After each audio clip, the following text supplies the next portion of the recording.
I pulled into my driveway, the weight of a grueling workweek pressing down on me like a heavy fog, my only thought being the promise of a quiet evening in my backyard, a sanctuary I'd cultivated with care. But as I stepped out of my car, exhaustion gave way to a sinking dread. The air buzzed with loud music, overlapping voices of dozens of strangers, and the sharp tang of grilled meat mingled with spilled beer. Confusion hit me first. I glanced around, half expecting a neighbor's raucous gathering, but no, this chaos was unfolding on my property, my private haven. For a moment I stood frozen, trying to make sense of the surreal scene. My meticulously mowed lawn now a party ground, balloons tethered to my fence, tiki torches flickering along my patio, and a DJ booth. Yes, a full-on DJ booth, thumping bass near my garden, shaking the windows of my house. Strangers sprawled across my lawn chairs, red cups in hand, laughing as if they'd been invited, while kids I didn't know splashed in my pool, tossing a beach ball with reckless abandon, oblivious to their trespass. My prized grill, the one I'd saved months for, was commandeered by a middle-aged guy in a garish Hawaiian shirt, flipping burgers like he was the host of this bizarre cookout, because apparently he thought he was. Then I saw her, Karen, the self-proclaimed dictator of the neighborhood and HOA president, standing at the epicenter of this madness, her oversized sun hat bobbing as she chatted with people I'd never met, a drink in hand, her smug grin radiating entitlement.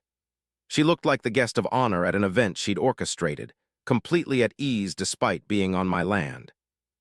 Fury surged through me, my fists clenching as I marched toward her, heart pounding against my ribs. "What the hell is going on here?" I shouted, my voice struggling to pierce the blaring music. Karen turned, her face morphing into a theatrical gasp, as if my arrival was the real surprise. "Oh, you're home," she chirped, her smile dripping with condescension.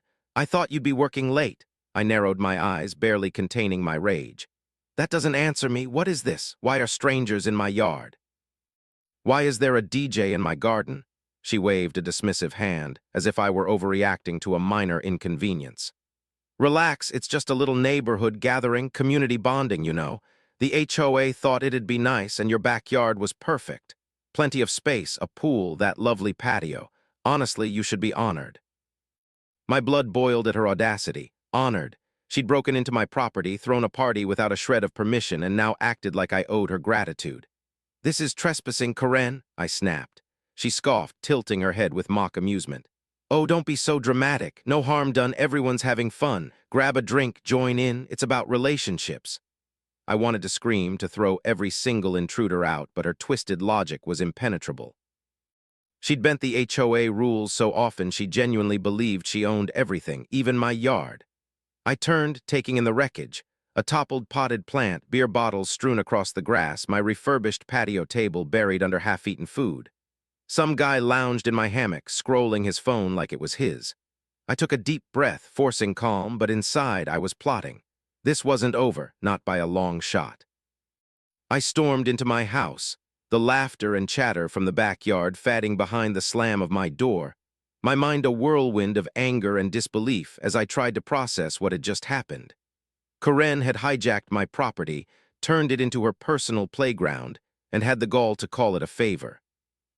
Later that night, after the music finally died down and the last of the uninvited guests trickled out, I stepped outside to survey the carnage. My once pristine yard was a disaster. Red cups, greasy plates, and crumpled napkins littered the grass, my pool water murky with who knows.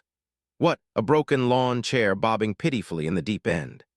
It looked like a frat party had exploded across my sanctuary, and the sight fueled a rage so intense I could barely see straight. Fuming, I grabbed my phone, scrolled through my emails, and hammered out a formal complaint to the HOA, detailing every violation, every trespass, every scrap of damage. My fingers flew across the screen, fueled by a small, fleeting satisfaction as I hit send. But deep down, I knew how this would end. Karen would shrug it off, the HOA would back her up, they always did, and my complaint would vanish into the void of her influence. That's when a darker, sharper thought crept in. If she thought my yard was fair game for her HOA stunts, maybe I'd show her what that really meant. A wicked grin spread across my face as I imagined something so outrageous, so perfectly petty it might just work. If she wanted my backyard for a party, I'd throw one she'd never forget.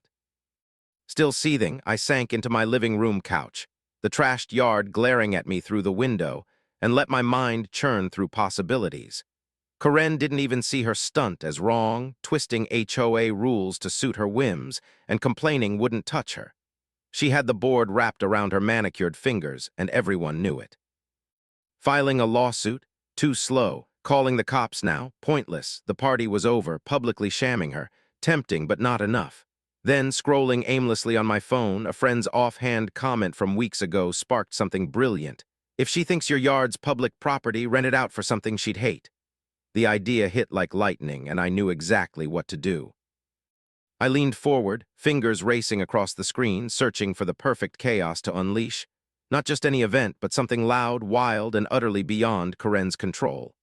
That's when I found it. A local biker club needed a venue for their upcoming rally, big, rowdy, with bikes, food trucks, and a live band. My backyard was perfect, and I didn't hesitate. I reached out, explained my situation, expecting a laugh, but they were hooked. A legal rally in a snooty HOA neighborhood. They loved it.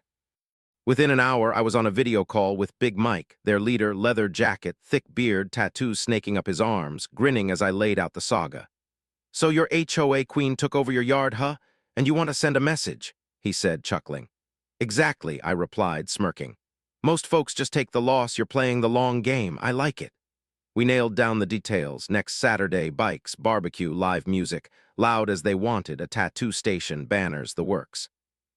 My only rule, keep it legal, no damage. The louder, the better. By morning, Karen stood in her driveway, sipping coffee, gloating. I waved, smiling. She faltered. "Morning," she called, smug. "The party was a hit, might make it regular." I kept my cool. "Great idea, Karen. I've got something planned, too." Her eyes narrowed. She didn't like that. Karen's tight smile flickered with suspicion as I stood there, casual and unbothered, her mind clearly racing to figure out what I meant by something planned. She thrived on control, and my vague hint was a splinter she couldn't pull out. "Oh, what kind of event?" she pressed, her voice laced with that condescending tone she wielded like a scepter. I shrugged, keeping it light. "Just a gathering, some like-minded folks, good food, music, community bonding." Her eyes narrowed further, but she forced a nod, muttering, "Well, I'm glad you're finally seeing the HOA's value," before turning back to her coffee. I didn't respond, just let her stew in the uncertainty as I walked away, already savoring the chaos brewing in my head. All week, I finalized details with Big Mike and his crew. The rally grew bigger by the day, more bikers signed up, some with families, a food truck joined, another band volunteered. It was morphing into a full-blown festival, and I couldn't wait. By Thursday, I had every permit locked down, noise, event, parking, all legal, all airtight. Karen couldn't touch me, and if she called the cops, they'd have nothing to do but shrug. Friday evening, the first bikes rolled in, their engines rumbling deep and low, shaking the quiet streets as a handful of early arrivals parked in my driveway. Neighbors peeked out, some intrigued, some horrified, their curtains twitching like nervous eyelids. Then Karen appeared, storming across the street, hands on hips, her face a mask of outrage. "What is going on here?" she demanded, glaring at the bikers unloading gear. I wiped my hands on my jeans, feigning innocence. "Oh, just setting up for my event, the one I mentioned." Her gaze darted to the leather-clad crew, then back to me, her cheeks flushing red. This isn't HOA sanctioned. You can't just bring in a bunch of them." A tall biker with a massive beard stepped forward, arms crossed. "Excuse me, is there a problem?" Karen's mouth flapped open and shut, her usual swagger faltering under his calm, imposing stare. She wasn't used to being challenged so directly. "This is a quiet neighborhood. We have rules. I'll file a complaint," she sputtered. I grinned unfazed. "Go ahead. I checked the regs. Nothing against private events on personal property. Got permits too. Everything's legal." Her eye twitched, her composure cracking. "This is unacceptable," she hissed. I tilted my head, voice steady. "Funny you didn't mind when the HOA threw an event here without asking. Seems a bit hypocritical, no?" She floundered, searching for a comeback, but for once she had nothing. Her authority was slipping, and she knew it. The bikers chuckled as she stomped off, muttering threats, but I could tell she was rattled. This was just the warm-up, and she had no idea what was coming. Saturday dawned still and quiet, the neighborhood holding its breath before the storm I'd unleashed. Sipping coffee on my porch, I waited, the calm a fleeting illusion. At 10:00 a.m., the first rumble growled in the distance. a low thunder that sent birds scattering as it grew louder, closer, undeniable. Then they arrived, motorcycles flooding my street, chrome gleaming, leather flapping, engines roaring like a waking beast. Big Mike led the pack on a flame-painted chopper, nodding to me as he pulled in, his crew fanning out behind him, pairs, trios, a convoy of trucks hauling grills, tents, and speakers. My backyard was about to transform again, but this time it was mine to command. Corinne's door flew open. She stood there, clipboard in hand, gaping as the invasion she couldn't stop rolled in, and I just smiled. Corinne's clipboard trembled in her grip as she stood on her porch, eyes wide with disbelief, watching the bikers swarm my driveway like an army claiming territory. Chrome glinted under the morning sun, engines growled in a symphony of defiance, and the neighborhood's pristine silence shattered into 1,000 pieces. "What is this? What have you done?" she shrieked, her voice nearly lost in the roar as she charged toward me, her face a furious shade of crimson. I leaned back against my porch railing, sipping my coffee with deliberate calm. "My gathering, like I said, just some friends over for fun." She waved her clipboard like a weapon, words tumbling out in a frantic rush. "This isn't acceptable. This isn't a community event. It's an invasion. These people don't belong here." Big Mike overheard, sauntering over, his towering frame casting a shadow over her. "Excuse me, ma'am," he rumbled, voice gravelly but polite. "We were invited." "Got all the paperwork. Want to see it?" Corinne's gaze flicked between us, her control slipping through her fingers like sand. "This is a quiet neighborhood," she snapped, clutching at her last threads of authority. "We have regulations, standards." I raised an eyebrow, savoring the moment. "Funny, you didn't care about regulations when you threw your party here last week. No permission, no notice. This, fully permitted. Call the city if you want." Before she could retort, the band kicked into a sound check. A piercing guitar solo that made her flinch and retreat, her face a mask of fury as she stormed back to her house, door slamming behind her. The rally exploded into life. Grills hissed with sizzling steaks, a beer keg was tapped, a dunk tank rolled in and filled up fast. Someone even set up a tattoo booth, people lining up for ink, biker-themed or just plain wild. The band launched into their set, loud and fast, pulling cheers from the growing crowd, and then came the piece de resistance. A massive banner unfurled. "Welcome to the HOA Biker Bash," planted by accident or genius smack on Corinne's lawn. She burst out again, shrieking like a banshee, tearing it down with manic energy, screaming about trespassing and defamation. Smartphones popped up everywhere, capturing her meltdown, the clash of her prim world against the bikers' raw chaos going viral in real time. By afternoon, the place was packed. More bikers rolled in, a news blogger snapped pics. The dunk tank roared with laughter as a car-shaped dummy plunged into the water. Corinne wasn't done. I saw her packing the sidewalk, phone pressed to her ear, calling the cops with a general's fervor.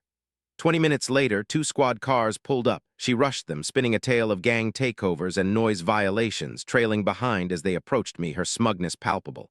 I handed over my folder, permits, noise allowances, all in order. The officers flipped through, asked a few questions, then turned to her. "Everything's good here, within their rights," one said. Her face twisted, incredulous. But look at this, it's insane," he shrugged. "It's legal and peaceful, nothing we can do." Defeated, she stomped off, the door slam echoing over the music. The rest of the day was mine to savor.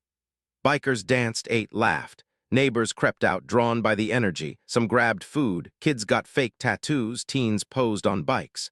I sat in my lawn chair, cold drink in hand, watching it unfold exactly as planned. Corinne peering helplessly from her window, her rain crumbling before her eyes. The sun dipped low, painting the bash in orange hues.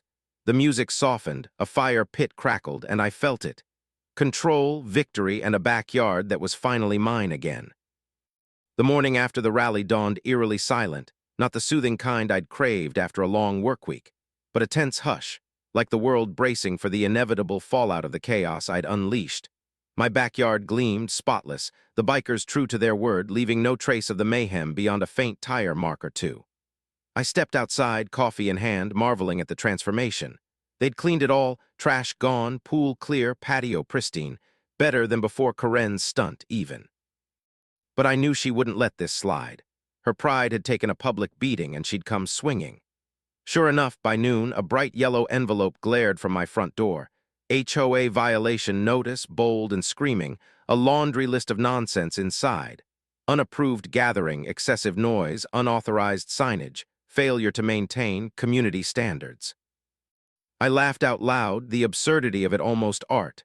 Fines piled on fines, each more ridiculous than the last. A desperate attempt to break me after her humiliation. I tossed it on the counter, brewed more coffee, and called a friend, a lawyer versed in HOA and property law, laying out the saga from Karen's backyard takeover to the rally and now this petty retaliation. He chuckled, then got serious. "You've got a case. Better than solid." That evening, Karen upped the ante, calling an emergency HOA meeting at her house. Flyers stuffed in every mailbox with her faux-polite drivel about community concerns and order restoration. It was a blatant move to paint me as the villain, rally her loyalists and reclaim her throne. But she didn't know the tide had shifted. I showed up, her living room packed, more residents than any meeting before, some curious, some just there for the drama. Karen stood at the front, clipboard in hand, her tight smile barely masking her fury as she launched into a sermon on community values, property values, safety.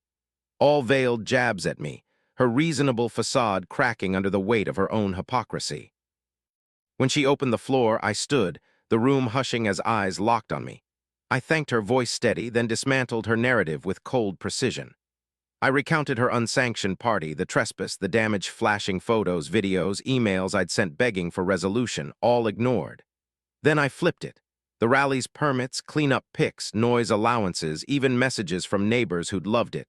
Legal, documented, undeniable. Silence fell thick and heavy. Karen's face burned a new shade of red as a quiet board member, an older man rarely heard, raised his hand. "Why weren't her actions fined when she broke the rules first?" he asked, simple but lethal. She stammered, flailing to redirect, but the dam broke. Residents chimed in, angry, fed up, tales of her selective fines and petty tyranny spilling out. She'd ruled by fear for years, but now they'd had enough. It spiraled fast. Someone called for a no-confidence vote. Karen laughed it off, nervous, but no one joined her. Hands shot up, a motion was made, and in 10 minutes she was out. HOA president no more, her clipboard shaking as she processed the fall. I didn't gloat, I didn't need to, her expression was victory enough.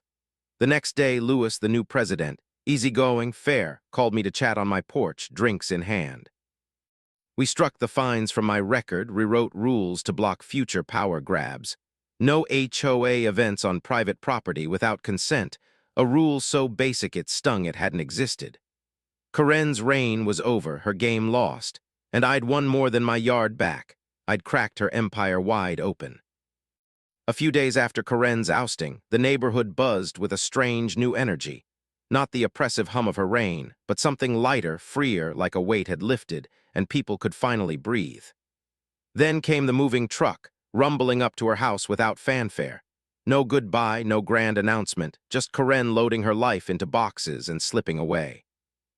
I watched from across the street as she climbed into a silver SUV, face hidden behind oversized sunglasses, her defeat silent but absolute. She was gone, her tyranny uprooted. But fate, with its wicked sense of humor, wasn't done yet. A couple stopped by to tour her house while I trimmed my hedge, friendly and down-to-earth in casual riding gear. We chatted small talk about the area until I spotted the Harley-Davidson keychain dangling from the man's belt. "You ride?" I asked. He grinned. "Been with a local biker club for years, just looking for a quieter spot now." I nearly choked laughing. It was too perfect, Karen's house, her sanctum, about to belong to bikers. They were Jax and Danny, warm and genuine, and as they walked off, talking excitedly about garage space, I felt a rush of satisfaction. Her legacy was flipping in the most poetic way imaginable. The days after her exit felt like a reset. Neighbors didn't just nod anymore. They stopped to talk, smiles replacing wary glances, conversations spilling onto lawns instead of hiding behind doors. One guy, 3 houses down, confessed Karen once fined him for a too whimsical garden gnome. I laughed until my sides ached. Her shadow lingered, though, in the HOA's tangled rules, so I teamed up with Lewis, the new president, to untangle it. We met over coffee, poring through the handbook, slashing clauses that gave too much power to the board. New rules emerged. No property takeovers, no selective fines, no nonsense about emotionally disruptive paint shades. It was grunt work, but it mattered. I'd be damned if anyone pulled a Karen again. Lewis was a breath of fresh air. Fair, grounded, no ego, and the board, unshackled from her grip, came alive. Sharon, a retired teacher, even brought brownies to a meeting, a small rebellion against Corinne's no unauthorized snacks decree. We dug into past fines, nearly a third were bogus or inflated, issuing apologies, refunding cash, slowly rebuilding trust. Skeptics lingered, but the shift was palpable. The neighborhood felt less like a fiefdom and more like a community. My yard became mine again. I replanted trampled flowers, swapped out wrecked patio chairs, added a motion sensor camera, not out of fear, but caution born from experience. Standing there, I'd grin. This space had morphed from a battleground of frustration to a monument of triumph, a petty war one with bikes and barbecue. One lazy afternoon, lounging in my hammock with a book and lemonade, Jax and Danny strolled by. They'd closed on Corinne's place and were moving in. We talked trash, days, and diners, then Jax smirked. "Heard about your rally, legendary, they say?" Danny nodded.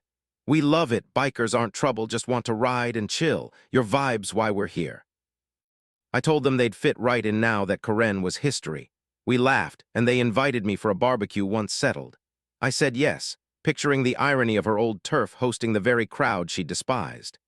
Later, Lewis threw a casual HOA gathering in the park. No one's property this time, just food trucks, music, a bounce house for kids. People brought chairs, mingled, laughed. No whispers of violations, just connection. Lewis toasted me quietly. "You pushed back when most wouldn't. Look what it started." I shrugged. "Just wanted my yard," he laughed. "You got that and more." And he was right. The sun dipped below the horizon at Lewis's park gathering, casting a warm glow over a neighborhood that felt alive for the first time since I'd moved in. Lawn chairs dotted the grass, food truck aromas mingled with laughter, and the bounce house echoed with kids' shrieks, a stark contrast to Corinne's stiff, rule-obsessed spectacles. People lingered, swapping stories instead of scanning for infractions, and as park lights flickered on, I realized this was what I'd hoped for when I'd signed the mortgage. A community, not a battleground. Lewis's words stuck with me. I'd pushed back, and it rippled further than I'd planned, not just reclaiming my yard, but cracking open a space where people could connect without her shadow looming. I drove home that night, a quiet pride settling in, the kind that comes from turning chaos into something better. And when I stepped into my backyard, string lights I'd hung days earlier twinkled against a star-strewn sky, wrapping me in a peace I hadn't felt in months. A low rumble rolled down the street, Jax pulling in on his bike, headlights slicing the dark as he nodded my way. I returned it with a grin, still chuckling at the universe's punchline. Corinne's old domain, now biker territory. Danny stepped out moments later, tray in hand, waving over the fence. I waved back, laughing to myself at how this neighborhood had flipped into something I actually loved. Sitting there, drink in hand, I replayed it all. Corinne's reign had been a suffocating mix of fear and micromanagement, fines for gnome aesthetics, mailbox color crusades, that smug clipboard her scepter. She built a kingdom on manipulation, untouchable until I turned her own game against her with a rally so loud it shook her throne loose. She started the war, trespassing into my life. I'd finished it with motorcycles, barbecue, and neighbors who'd finally had enough. And the best part wasn't just her exit, but what stayed behind. The next morning, I sipped coffee on my porch, watching Jax and Danny haul boxes into Corinne's old place. Their place now, their easy laughter carrying across the street as they debated where to park the bike. A neighbor strolled by, stopping to chat about nothing in particular, a small act that felt monumental after years of curt nods under Corinne's watch. Later, I met Lewis again, hammering out the last of the HOA overhaul, rules streamlined, power checked, trust inching back.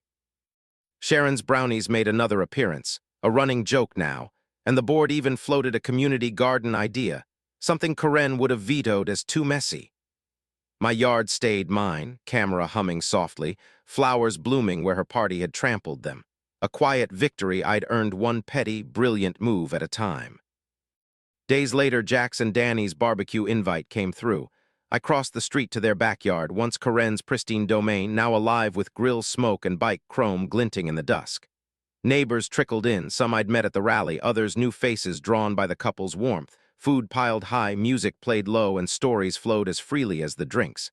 Jax clapped my shoulder, grinning. "Heard you took down the tyrant, nice work."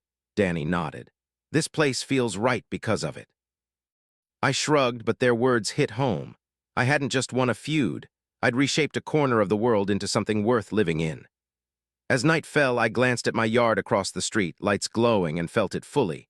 Not just revenge, not just a win, but a home. Mine, ours, finally free of her grip, built on the ashes of her petty empire. The barbecue at Jack's and Danny's stretched into the night. A soft hum of laughter and clinking glasses filling the air where Corinne's clipped commands once reigned. Her old backyard, now theirs, pulsed with a life she'd have despised. And the irony wasn't lost on me as I leaned against their fence, a cold drink sweating in my hand. Neighbors mingled freely, some swapping rally-tailies, others just soaking in the ease of it all. No HOA clipboard in sight, no fines lurking, just people being people. Jax fired up the grill again, the sizzle of burgers cutting through the chatter, while Danny passed out plates, their casual hospitality pulling everyone in. I caught snippets of gratitude aimed my way, a nod here, a "you changed things" there, and it sank in deeper. This wasn't just about my yard anymore, but a shift I'd sparked, a neighborhood unshackled. As stars pricked the sky, I glanced across at my own backyard, its string lights a quiet beacon, and felt a rare contentment settle over me. This was home, truly mine, earned through a war I hadn't started but damn well finished. The next day, life rolled on with a new rhythm. Lewis called a quick meeting, finalizing the HOA's reformed rules, and we toasted with coffee to a system that wouldn't let another Karen rise. Sharon's brownies showed up again, officially a tradition, and we laughed about planting that garden she'd pitched. My yard stayed my sanctuary, flowers thriving, camera humming, hammocks swaying gently as I sank into it with a book, the memory of Karen's party a distant bruise overwritten by the rally's triumph. Jax and Danny settled in fast, their bike a fixture in the driveway, their waves a daily hello. Neighbors stopped hiding, lawns became gathering spots, and the air lost that tense edge it had carried for years. One afternoon, trimming my hedge, I overheard a couple touring nearby mention that biker bash. It had become lore, a story whispered with grins, and I smiled to myself, knowing I'd etched my mark on this place in the best way possible. Weeks later, a quiet Sunday found me on my porch, coffee steaming as the sun climbed. Jax roared by on his bike, nodding, and Danny trailed out with a tray, waving like clockwork. I waved back, chuckling at how perfectly they'd claimed Karen's old turf. A neighbor paused to chat about a diner down the road. Another asked about my flowers, small moments, but they wove a fabric Karen's rules had torn apart. Lewis dropped by, updating me on the HOA's progress. Fines cleared, trust growing, that garden breaking ground soon, and said, "You didn't just get your yard back, you gave us this." I shrugged, but he was right. I'd wanted peace, not a revolution, yet here it was. A neighborhood alive, not just surviving her reign, but thriving past it. Sitting in my backyard that night, lights glowing overhead, I sipped a drink and let the stillness wash over me. No blaring music, no trespassers, just crickets and the faint rumble of Jax's bike winding down across the street. Karen had built her kingdom on control, thinking it unbreakable, but all it took was one push. My backyard, a few dozen bikes, and a middle finger to her tyranny, to topple it. She'd underestimated me, the neighbors, the sheer will to reclaim what was ours. Now she was gone, her house a biker haven, her rules rewritten, her power dust. I didn't just get revenge. I got a home, a real one, surrounded by people worth knowing, forged in the chaos of one epic, petty stand. And damn, it felt good.